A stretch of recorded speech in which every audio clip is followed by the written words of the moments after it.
رب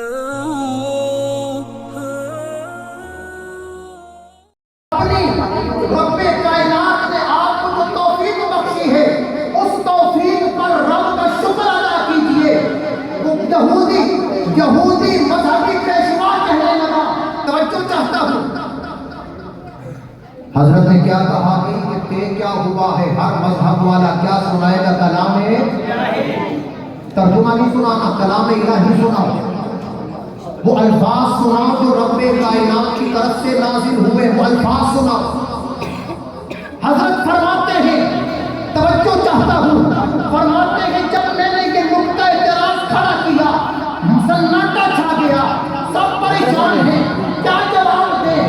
یہودیوں کا مذہبی پیشوا کھڑا ہوا اور مجھے خطاب کر کے کہنے لگا، اے مسلم، توجہ چاہتا ہوں، بڑا قیمتی جملہ ہے، اے مسلم، تم دنیا میں واحد خوش قسمت قوم ہو کہ جن کے پاس رب کا کلام موجود ہے۔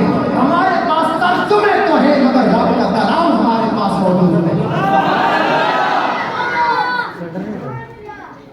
گھر میں نہیں ہو سکتے تو نعرہ تکبیر، نعرہ قرآن، نعرہ صحابہ، نعرہ ختم نبوت۔